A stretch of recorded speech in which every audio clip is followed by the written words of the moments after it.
नमस्कार दोस्तों, मैं सुनील कुमार आपका स्वागत करता हूं आपके अपने चैनल क्या ऐसा होता है में। दोस्तों, जब हमारी कुंडली से संबंधित किसी प्रकार के दोष के बारे में हमें जानकारी मिलती है और जब गुरुजी हमें बताते हैं कि भाई इसका सर्वश्रेष्ठ स्थान या तो आपको इतनी दूर जाना पड़ेगा, त्र्यंबकेश्वर जाना पड़ेगा या फिर महाकाल में पूजा कर सकते हैं, तो हमारी खोपड़ी ना चकरा जाती है। हम ये सोचते हैं कि भाई इतनी दूर तक मैं कैसे जाऊं, किस तरह मुझे जाना है, वहां पे किससे मुलाकात होगी। क्योंकि ना हमने देखा है, जब हम बचपन में हम छोटे छोटे थे तो बचपन में हमने देखा कि अगर कोई कह देते भाई हरिद्वार जा रहे हैं या फिर प्रयागराज जा रहे हैं, स्नान करने जा रहे हैं, तो वहां पे लोग बताते थे कि कैसे पंडा एकदम आपके पीछे पड़ जाते हैं। चलो हम आपकी पूजा कर देते हैं, चलो हम आपकी पूजा कर देते हैं, हम इतने पैसे में आपकी पूजा कर देंगे, हम उतने पैसे में आपकी पूजा कर देंगे। इस तरह की चीजें चलती हैं। तो ये ऐसा नहीं कि केवल हम लोगों तक बात सीमित है, ये पूरे समाज में, पूरे देश में बात फैली हुई है कि जब हम किसी ऐसे क्षेत्र में जाते हैं तो वहां पर हमें ना हम हमारे मन में बस इसी तरह के विचार आते हैं कि पता नहीं वहां पे पूजा हमारी किस तरह की होगी, कौन पूजा करेंगे, किस तरह से पूजा करेंगे। और सबसे ज्यादा समस्या तो दोस्तों तब होती है जब हमें पता चलता है, कि एक इंसान हमारे साथ का वहां पर पूजा करने के लिए गया था, उसे शुरुआत में फोन पर बताया था कि आपकी पूजा में इतने पैसे खर्च होंगे। उसके पश्चात उस इंसान की कुंडली में और दोष निकालने के पश्चात भी उसकी पूजा, जहां पे जो 2100 रुपए बताए थे, वो पूजा उनकी 16,000 रुपए में करके आए। तो इस तरह की चीजें हमारे जीवन में दोस्तों चलती है, क्योंकि ये दुनिया बहुत बड़ी है और दुनिया बहुत बड़ी है, तो हमें ना एक छोटी से छोटी चीज से लेकर बड़ी से बड़ी चीज के बारे में हमें जानकारी होनी चाहिए। दोस्तों, हमारे YouTube चैनल का उद्देश्य भी यही है कि आप कभी भी गलत हाथों में, गलत मतलब गलत चीज के शिकार ना हो। हम आपको छोटी से लेकर बड़ी से बड़ी जानकारी हम देने का प्रयास करते हैं। हालांकि काफी आपके पास लोग ऐसे भी होंगे जो आपसे कह देंगे अगर आपकी कुंडली में काल सर्प दोष है कि आप इसकी पूजा अपने घर पर ही करा लो। काफी लोग आपसे ये भी बोल देंगे कि आप अपने घर के आसपास के मंदिर में करा लो। हम ये पूजा करा भी लेते हैं, उनकी बातों में विश्वास करके करा लेते हैं। काफी लोगों ने मुझे बताया कि जैसे कि जब पता चला कि कुंडली में काल सर्प दोष है, तो हमारे पास के गुरुजी बता रहे थे कि हम आपकी घर में ही पूजा कर देंगे, 31,000 में पूजा होगी। कोई कहते हैं कि भाई आपकी ये काल सर्प दोष की पूजा तो 5 दिन की होती है, कोई बताते हैं 3 दिन की होती है। इस तरह से ना आपको भ्रमित करने का वो प्रयास करते हैं। इसके पश्चात जब उन्हें 30-40 हजार के बजट के बारे में जानकारी मिलती है कि भाई इतने पैसे में आपकी पूजा होगी, तो ये लोग ये देखते हैं कि ये पूजा सर्वश्रेष्ठ रूप से कहां पे होगी। जब इन्हें जानकारी मिलती है कि काल सर्प दोष की पूजा जो सर्वश्रेष्ठ स्थान है त्र्यंबकेश्वर में होगी या फिर आप उज्जैन में भी करा सकते हैं, तो फिर इनके दिमाग में एकदम लगातार प्रश्न घूमते रहते हैं कि आखिरकार त्र्यंबकेश्वर कैसे जाएं, त्र्यंबकेश्वर में किन से मुलाकात हो, कब पूजा करनी, इस तरह के सवाल इनके दिमाग में आते हैं। हम अपने वीडियो के माध्यम से लोगों हमेशा आपको जानकारी देते हैं कि त्र्यंबकेश्वर में पूजा हमेशा वरदानी पंडित जी से करानी चाहिए। हम अपने वीडियो के माध्यम से हमने आपको यह भी बताया कि इसकी पूजा निश्चित मुहूर्त में करनी चाहिए। ऐसा नहीं कि कभी भी आप पहुंच गए, कभी भी आप इसकी पूजा करा लेते हैं। तो दोस्तों, अगर आपकी कुंडली में किसी भी तरह का दोष है, तो दोस्तों हमारा प्रयास ये रहता है कि आपको घर पर ही पूरी जानकारी मिल जाए। यहां तक कि आप जब अपने घर से निकलेंगे, जिन लोगों के हमारे पास फोन आते हैं, हम उन्हें पूरी जानकारी देते हैं कि जब आप घर से अपने से निकलेंगे, निकलने के पश्चात आपको ट्रेन कहां से मिलेगी, कहां से फिर आपको कहां पर उतरना है। अगर आप नासिक रोड उतरने वाले, तो नासिक रोड से आपको बस कितने बजे मिलेगी और वो बस कहां के लिए आपको उतारेगी। ये पूरी जानकारी हमारा देने का उद्देश्य केवल यही है कि कम से कम जो भी आपकी कुंडली में दोष है, उस दोष के निवारण के लिए आप एक सर्वश्रेष्ठ स्थान पर पहुंच सकें और अपने दोष से आपको मुक्ति मिल सके। इसके पश्चात दोस्तों, जैसे कि आप त्र्यंबकेश्वर पहुंच जाते हो, तो त्र्यंबकेश्वर पहुंचने के पश्चात आपको किनसे मुलाकात करनी है। वरदानी पंडित जी वहां पर रहते हैं जो आपकी पूजा कराते हैं। पूजा कितने पैसे में होती है ये भी मैंने आपको अपने वीडियो के माध्यम से बताया है। दोस्तों, इसमें कुछ चीजें ऐसी होती है जो हमें ध्यान रखने वाली होती है। जैसे कि आपको पूजा से पहले अर्जी हो गया या फिर गुरुजी के पास पहुंचने के पश्चात आपकी पेशी हो गई, इस तरह की चीजें होती हैं। निश्चित मुहूर्त किस तरह से डिसाइड होते हैं, निश्चित मुहूर्त के लिए दोस्तों मान के चलिए जैसे कि सबसे पहले पृथ्वी पे अग्निवास देखा जाता है कि अग्निवास कितना नजदीक है। इसके पश्चात जो नक्षत्र होता है, नक्षत्र के अनुसार जो तिथि होती है, शुद्ध तिथि का विचार किया जाता है और भगवान शिव का वास देखा जाता है।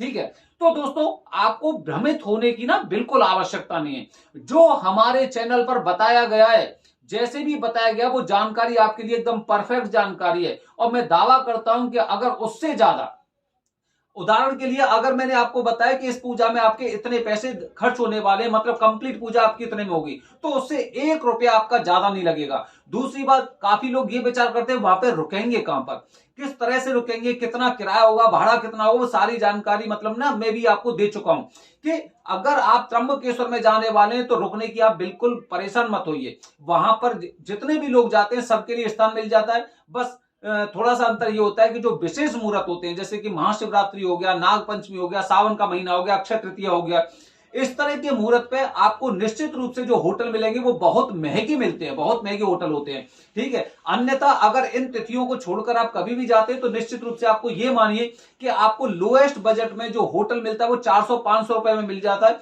बाकी आपकी इच्छा है कि आपको किस तरह की लग्जरी चाहिए, किस तरह से आपको रुकना है, ठीक है। तो होटल की तरफ से आप बिल्कुल निश्चिंत रहिए। ऐसा नहीं कि वहां पे 1000 होटल है या 10,000 होटल है, वहां पे जितने लोग भी आते हैं ना, भगवान त्र्यंबकेश्वर की जो नगरी है वहां पर सब लोगों के लिए रुकने का, खाने का बहुत अच्छा इंतजाम है।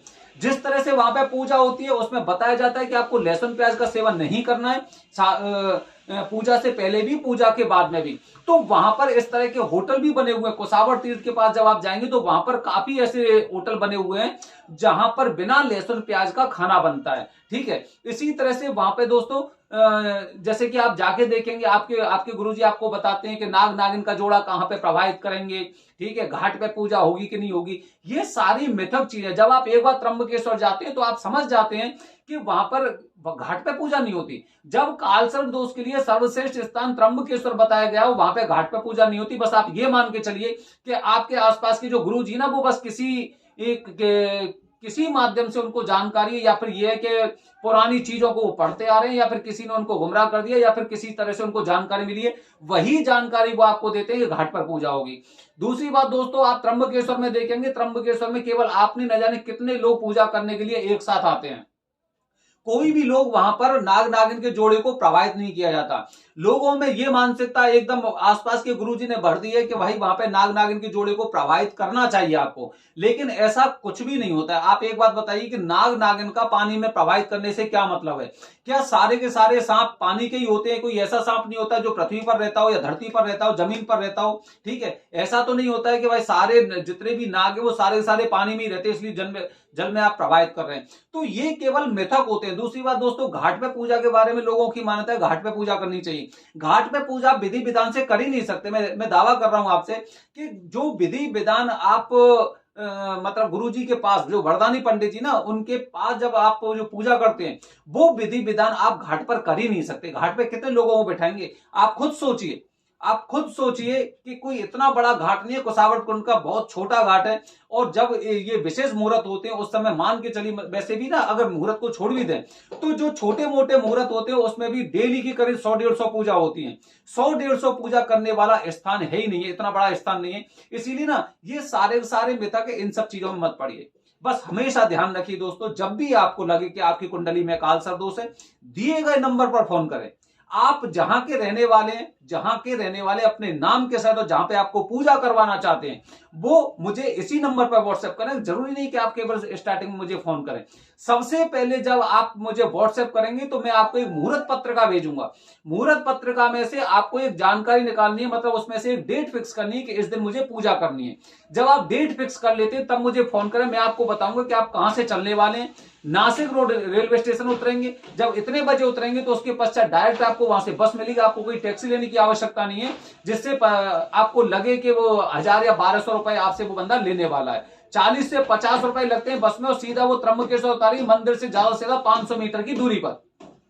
उसके पश्चात आप पैदल भी गुरुजी के घर पहुंच सकते हैं, क्योंकि वरदानी पंडित ज्यादातर जो मंदिर है, मंदिर के 100, 200, 300, 400 मीटर के अंतराल में, दायरे में रहते हैं, ठीक है। तो आपको रिक्शा या ऑटो करने की आवश्यकता नहीं है। अगर आपके साथ कोई बुजुर्ग लोग आने वाले हैं तो निश्चित रूप से आप रिक्शा कर सकते हैं। 50 या 60 रुपए वो वहां से लेते हैं, ज्यादा आपको कुछ नहीं करना। जैसे ही आपको गुरुजी से मुलाकात हो जाती है, गुरुजी की गारंटी हमारी रहती है कि वो वरदानी पंडित जी होंगे।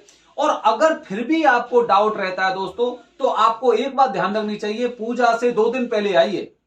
पूजा से 2 दिन आने से पहले जब आप देखेंगे वहां पे तरह तरह की पूजा विधि या कुछ भी पद्धति आप देखेंगे, उसके पश्चात गुरुजी की पूजा देखना। अगर पूजा पसंद नहीं आती तो आपको कोई दक्षिणा देने की आवश्यकता नहीं है, क्योंकि हमारा उद्देश्य यही है कि आप विधि विधान से पूजा करें। जब आप इतने दूर अपने घर से आए, इतनी दूर घर से आए हैं तो यहाँ पर पूजा भी आपकी उचित विधि और विधान से होनी चाहिए। गरीब लोगों की भी हम मदद करते हैं और आप ये मत सोचिए कि केवल पैसे वाले लोग ही वहां पे पहुंचते हैं। अगर आप गरीब हैं तो निश्चित रूप से मुझे कॉल करिए, दिए गए नंबर पर कॉल करिए, हम गुरुजी से बात करके और आपकी पूजा को सस्ते से सस्ते में कराने का प्रयास करते हैं। तो दोस्तों, हमने अपनी वीडियो के माध्यम से हमेशा अक्सर आपको बताया कि किसी की बातों में भ्रमित होने की आवश्यकता नहीं है। आप एक नहीं 10 लोगों से संपर्क करिए, कोई हमारी चीजों को चैलेंज कर दे तो हम आपकी पूजा फ्री में करेंगे, ठीक है, ये हमारी गारंटी रहती है। तो दोस्तों, इस तरह की कुछ चीजें होती है, इनको थोड़ा सा ध्यान में रखिए, किसी की बातों में भटकने की आपको आवश्यकता नहीं है। आपकी पूजा विधि विधान से होगी, यही हमारा उद्देश्य है। और अगर आपकी पूजा विधि विधान से नहीं होती तो आपको कोई दक्षिणा भी नहीं देनी है। बने रहिए हमारे चैनल के साथ दोस्तों। आने वाली वीडियो में आपको बताऊंगा कि उज्जैन, जब आप उज्जैन जाते हैं तो उज्जैन में कालसर्प दोष पूजा, किसी तरह की पूजा जब करने जाते हैं तो आपको कौन कौन सी समस्याओं का सामना करना पड़ सकता है। बने रहिए हमारे चैनल के साथ दोस्तों। हर हर महादेव।